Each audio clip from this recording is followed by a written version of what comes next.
Ya, ini sudah semua.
Saying good things while Paul and the other apostle Silas was spreading the good news. He said it went on for a lot of days. They would keep going, and this young girl was going behind them, and she was there. Hey, people are looking over there from God, she went on, and we told him Paul got fed up with her. He kind of didn't quite like what this young girl was saying. She wasn't saying something bad. For Paul, she was not really honest with what she was saying. Because she was only saying it so that people can believe her, and people who went around with her got money from her making making stories up or telling people how good they feel. So Paul actually turned around and healed her. And that became the start of many bad things that happened to Paul and Silas or Silas. They were taken to the hospital because the people didn't like, she was healed now, and she couldn't earn money for them. So they beat them up, beat Paul up, and put them in prison. And then we hear the story that, Paul and the other apostle, they sang, praise God in the prison, and then the prison doors were shattered and broken.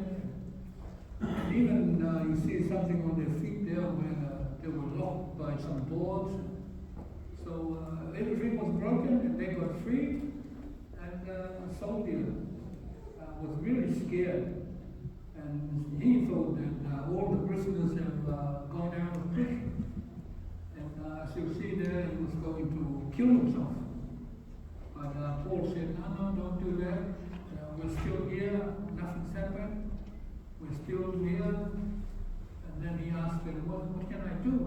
He said, believe in Jesus and be baptized. So amazing, because what happened in the middle of the night, and then they went to his house, had some food, baptized him, and baptized his family. And all that happened because they believed in Jesus and they were trying to do the right thing. So we'll try and relate that story to our message of the gospel. But that's the story we heard from the book of Acts that was read to us about a young woman who sounded like she was saying good things, but actually she was not really saying good things. And I think sometimes we tend to miss that. Sometimes people say things that we think they are good, but actually they are not good. You have to listen very well to what some people are saying, because it usually leads us astray. Sometimes your friends say, hey, come on, you're a good girl, you can come and go and do something bad. Oh, no, can't do that. I love my mom and dad, I love my Lord, so I wouldn't have joined you. So I think the story of that young woman, which caused a lot of problems for Paul and his friends, it's all started when we tried to do the right thing. We tried to not to listen to people who tell us bad stories.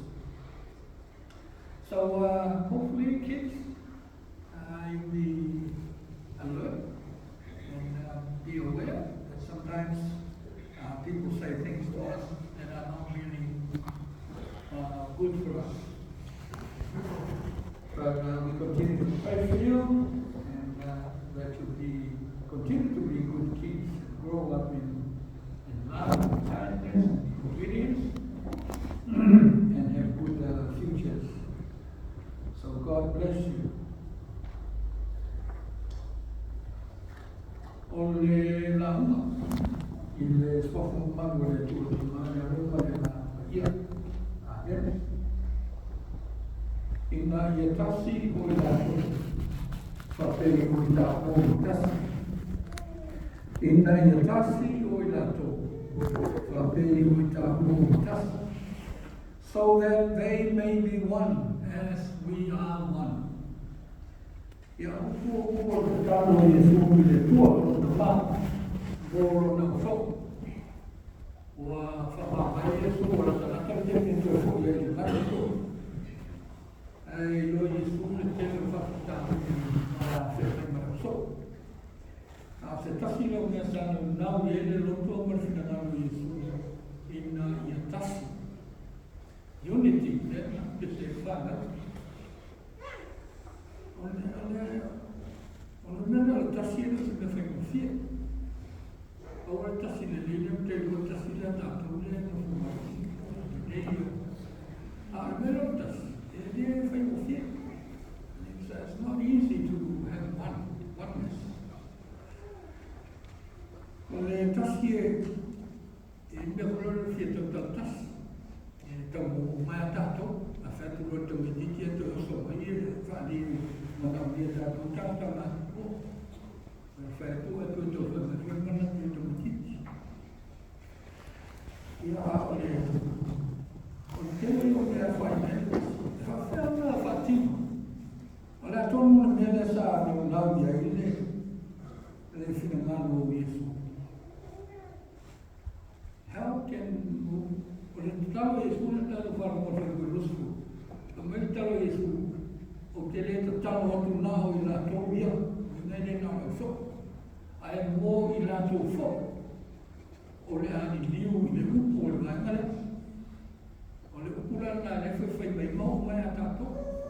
We are some of those people. O le whaenga tātou o le tatalo le nā Iesu. E le na o le au so o ia mea tasi.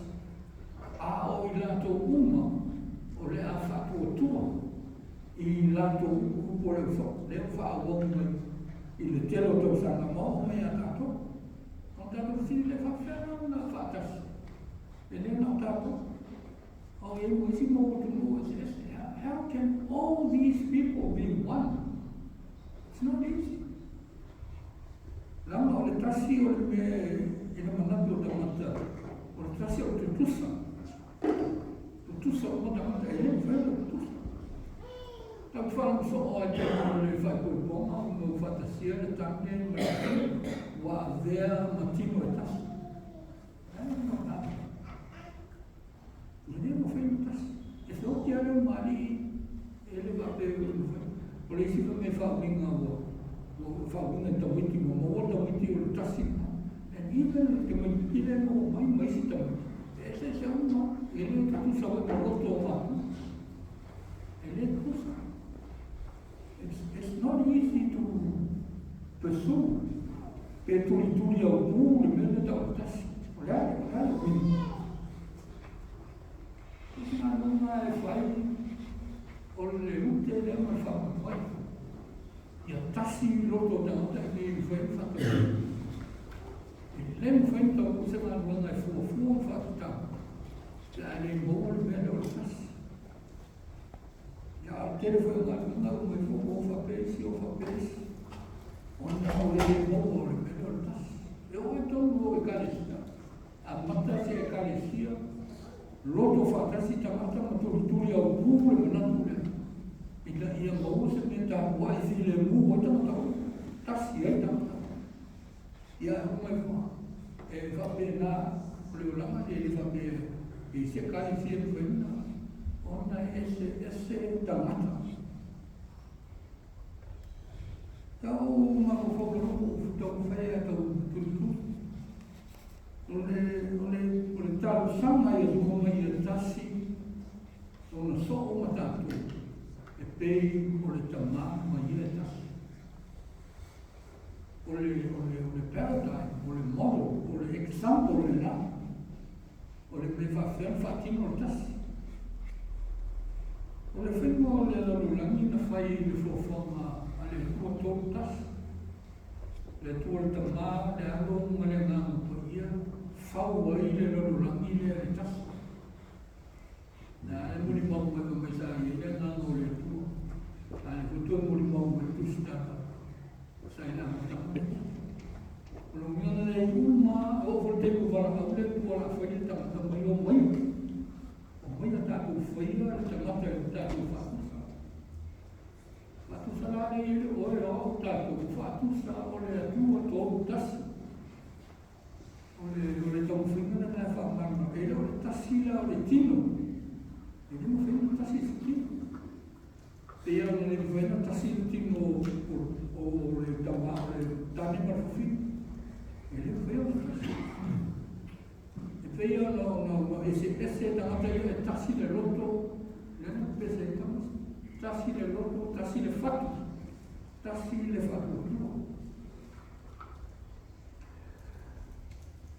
Romping o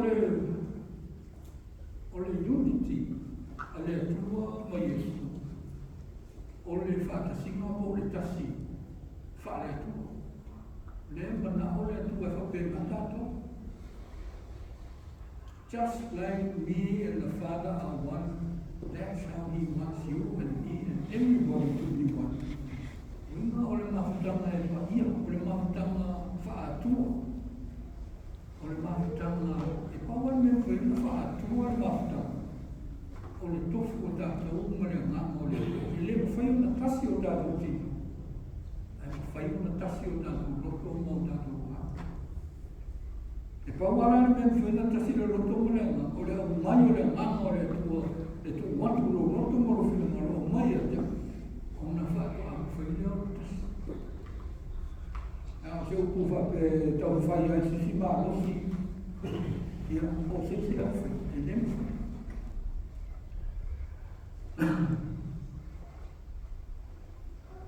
O le whatarenga nei e sua pe ona turi lava ma whaamarosi e tātou, e ona mali e so se mea tātou te tau whai. E pe ona tau whai a kutale tamiti. O le si te pene mwhina kasi tātou. Ona o le tātou whaamu isi leo le whaka tātou o leo mana nei. Ai le leo leo mana nei. E ana sa te le tau mala o mai o tangata le tua whaamu o leo. A o le minga mona, e se whaamu o le leo whaka. Pero kana le whake to e whai te te wha marosi mai tātou. Ina i whaitata tātou, i re o whaina mole o le tino la. I e tau whaina e ta lepe, le le loto e tasi, mare ngama e tasi lea, whina ngaro e le tuto. Tātou te o la tonu na o wai, mātama e le wā, māpun kina, e ano whea. E le whai mo whio na whai tu le si e tasi, o na tau whaina tasi. I a e mana ole si e mua pe mana ole si e marosi, pe mana ole si e poto atu, i e pe mana ole si e whai arona lopo. Wha whai arona tasi o ngani, pe au whitia, ma te taina, i o la loto, ki le mana o me. O le ngana fo le tua leo tāro te, e nemo whewhau na tasi. Le umona o martus pa ia o le ngana pa ia, e tasi sana mea. Tofu tātou, ma mea rofua e o mai le mana. A mea rofua e atia e la ina. E atia e la nei kāresia. E atia e nuku, ma maa a ina, ma maa soka. O le mingo le tasi anema. E wā e se tātou mea rofua e mwhai, o mai le. A o mea rofua o mai a ngā, tāu. Ia o marafua le atina e marfaa. Lau le leia ati. Ia o lana whea o mana ngā. Ia o laso kore nei o laso tātou te o mai tasi a tātou o le tumaere whaamoto. Tasi a tino, tasi le toto. Tasi le ke visu. A to tele tātou.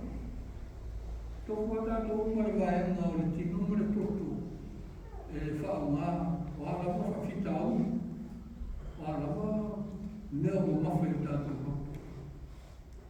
Mawhai whiawhianga, mawhai taima, mawhai manu o tātou hopo.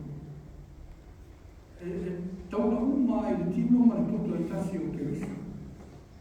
Lo kumuru mune a tāu o le tātou whaitau ngā kisi e mea. Nai whamene Iesu o te tatamu ina ia ngā ina tū le rofua le na e tū ina mai a nia. O le rofo rana le whae anu nā tini tasi tātou, o le rofo Iesu. E no se rofo mole le whaavai le rofo whatanga, a le rofo anu na tōna. I nei am whaiuna le nei maola le nei le si tangata i le rofo le oa. E a wano tau whai tu lawai. O le rofo au tātou whatangata, a tātou roa rofo mai rofo. Ia ko tātou te roa le a rofo mai, i tātou rofo atu lei. A le rofo Iesu, le nā rofo mai ma whio me ina. O le rofo na samoa, ina ia le lei, ma toa, mai ora, ma manuia, oi ma kutaki. Le rofo fwere nā rofo te whamanatu mai i le ola e tasi le whina ngalo Iesu mo tā. Nai vai atu lo uso lai, e ma kutaki. O tō le ino, pasi esi jo. Nai vai atu lo uso lai whanongo. Ele vai pegar um cara e vai falar no nome, só que ele fala, a rua foi por um lado, e na ideia ele fala no nome, e a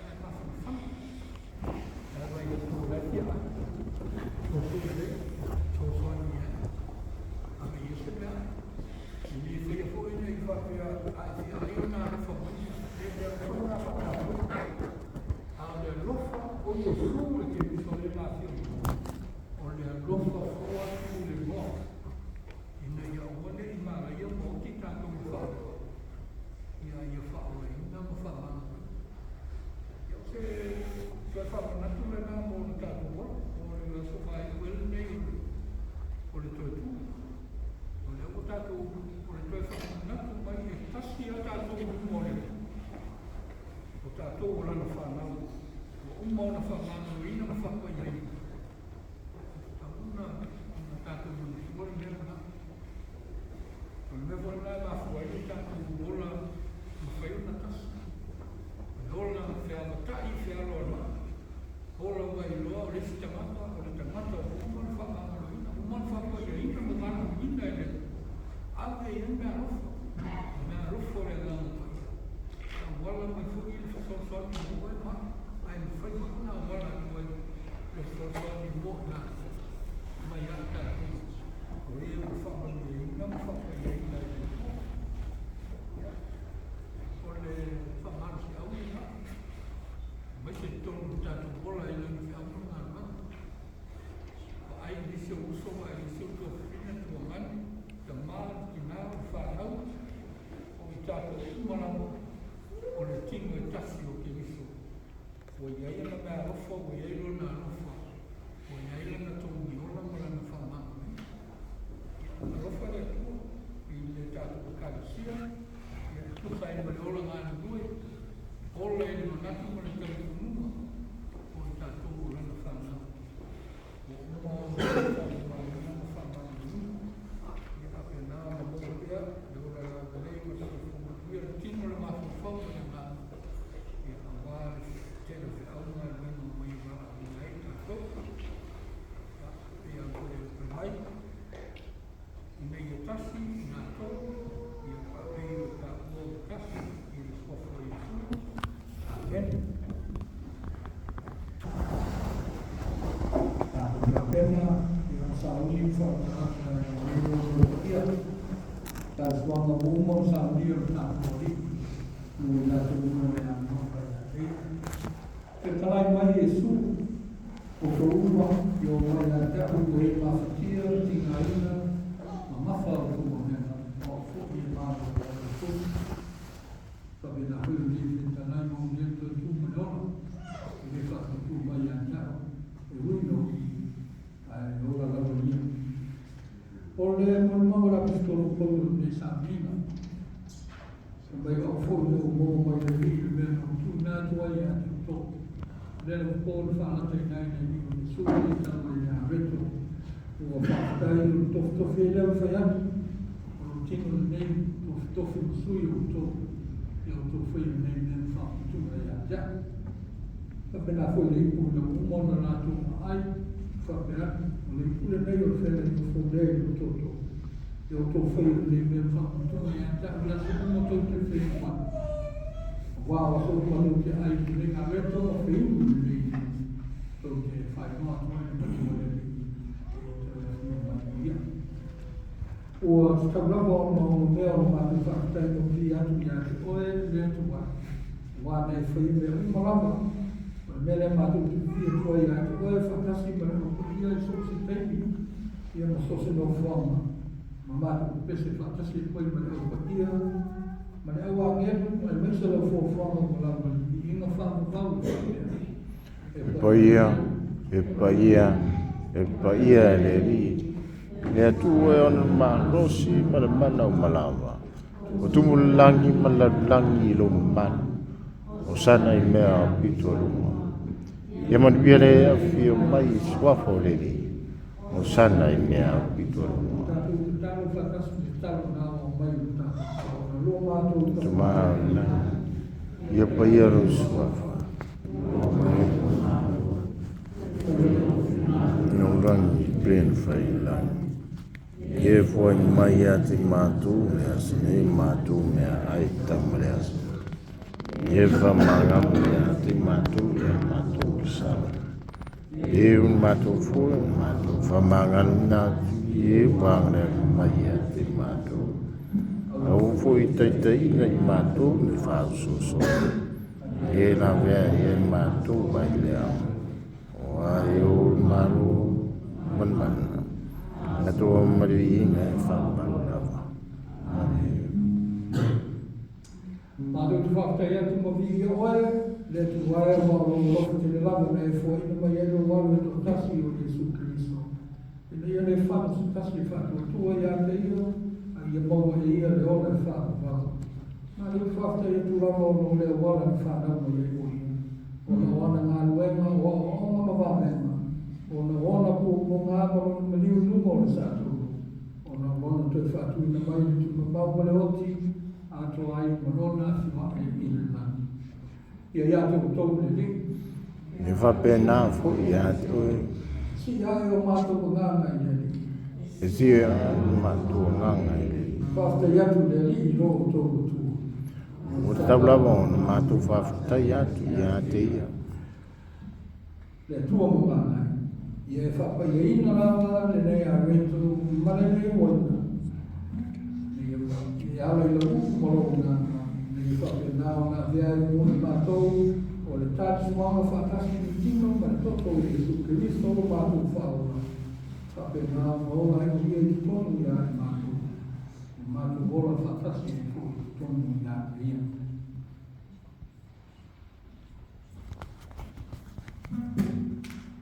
Kālesi ai,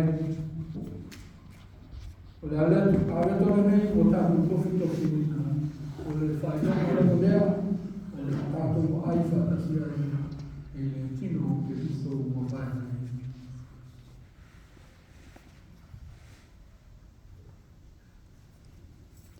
Le ipu nei, tātou te whaino ai, o le whainonga le modea, o le tātou whaino whakasi ai, e le toto o ke Kristo mo vai nei.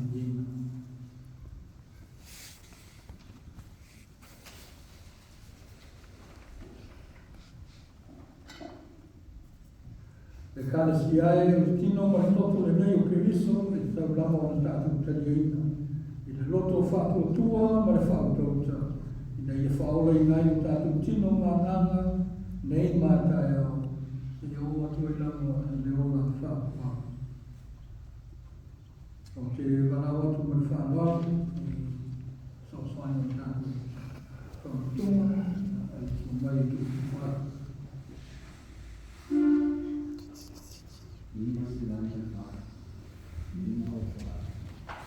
Bom, fala.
Ke kere mātou tua, mātou te luenina le tino le toto o mātou o whao.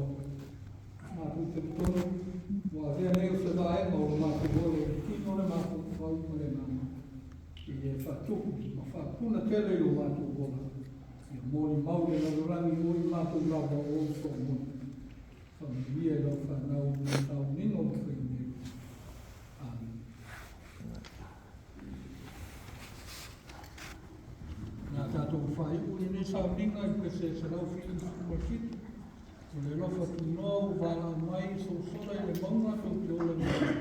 O le eile mo tu ai tuna i mā maro ai, o a mi o leana nā tātou whai. E lau whiri whakiti i mōne sua. Tātou. O a mata o fie ma telero o rofa mo i mātou. E o whai ura mātou sau ninga i rungo rofa maro anu rei. Tāwhitai li soi fua maro la tā koa ia le ora o au nau lau whanau. Ia tua umaro mātou whamau moi. Pātai lo lofa mau whamanu ianga leo leo matau sia leo lau lau whanau. Mātou toi fōi atu i ainga. Tau nuu le manuia ia la le fio. O mau e mātou runga uma lava le manuia le fio le kuuma le alofa siri siri esi. O e le tua tolu tasi. Le ta mā, le alo male ngā ngapa ia. Tu mo mai ma mafuta mai mātou. Nei o le whaavau, le whaavau. Amen. Ua, tuere le whakaipunga e kua o le whakaipoa. Tonu le ua, mai o na momoni sa tātou whasangi sa tātou whakolo. Ia, sura koi le ana lei mai loko o tātou te paulangi. Ia, ia na leai tātou te mā. Ia, o tātou sui, tō ruma i te sā. Ia, o le sāmpua le masimo yuni. Masimo ono le tu sama. Ua, te ua sepuna lima. Ia, e ma euro na leima o na rofa. Ia, ma le tō sima. Ia, whai o te mai rutu sui fua, se mātou wola vai mai. Ia, o tātou o iai, i sā. Ia, te tōru o nā ua. Mautu atu se tu parapala, ia, o se whanupanga whanenganga, ia, o wā, o whakonga anga i tātou kalisia i mi o sā mua. Ia, leo toina mai tonu ole yo pai o tātou tua ya sa mo e tātou tama tonu ko famia to whakonganga e tu so whasofa ya leo penai ni tātou tama ya ua mai a foi ona pale wau te na sua e ala i Sacramento ya yo to tau o ni tau ya ole diinga mo whaftai wa le lofa fai te pero tātou tua ia pei ona ngā pati ai i tai tunga ia tinga ina o tātou i whaua ia a wā o na liu nuko tātou ia wā o e mātu tangata sala ia pera ni tūrau te whakiroa i whataru whatu ia i le pei mau umo o tātou tātou inga sua lo suma i tōsi tanga wenga tua pai o rai ngali e me se foi pai mau rumo le tātou tanga ruanga i tulang whapea ia tu pau maina me se foi le whakatanga noto le penga lauma e whakatua pai tau si sa o o manga ia se i o ia manau ia malo se fua malo foi ua tai malo le malo se ia ua mata kuru saun maru ia pai lava le tau mai ya wali tatu salinga ya dia sam ya sa ya alole losi ya mulian sudah ngapa partai saya fai musulo kalsia ino suma itu ta wela tau apa la yau ta nanga mata ko fie ya le ufa fonga le kalsia ya silo ufa fonga lang so da mai ni yas pa tele mo laua ya apeona mau ai pea marosi le ngati tino ma fau sisili le ngam ya wale so foto tua so fonga ku o tanga bueno le aso le aso pa tele ya no le to i suma ya apeona pa tu mo ino pelo so fora le ngati tino pa sisili le ma fau le ngam ya wale ya i ka sia bueno, te tele mo laua. Ya o le tātou fufuranga nei mo le sa. Mo wata ya fa mole ya o loa i tātou o masa le tu fa tele. So mai fa ya oma me se foi o matua me se nai fanau. Ya fa dai mo o mata fanau le wata o masa. Tele ya mo sau taua ya sam ya sa wa tong ta ta foi o ta tu sa ina sa fa dia pe o tong ni tua ya wa o ina ya o sa ni ta tu o sa ya te fa long wa ni a o ina o ku man ia mau ai so mana o tātou siano tai ai ngā tā tanga o tātou maru te tele mo le maru na mai ia whapeo na sana whapuria pele tua tua o so fua a rue venga ia sa mo ai no pai no mai ia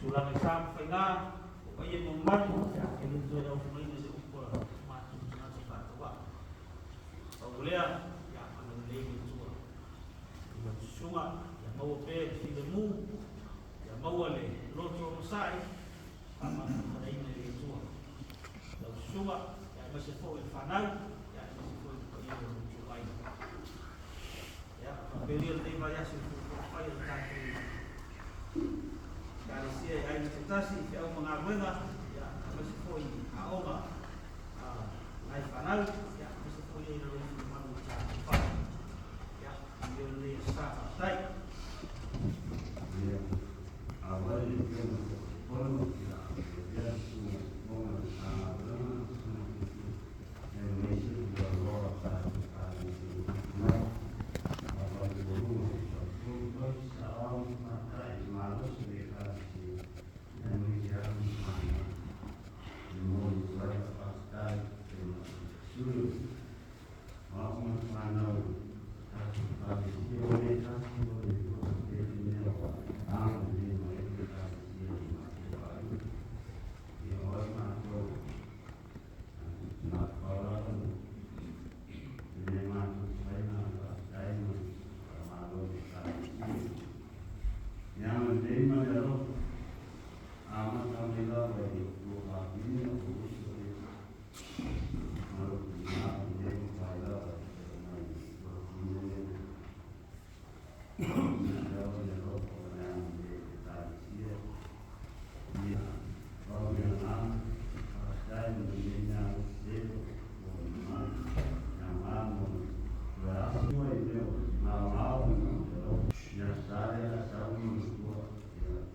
Sunga maru tātou kare.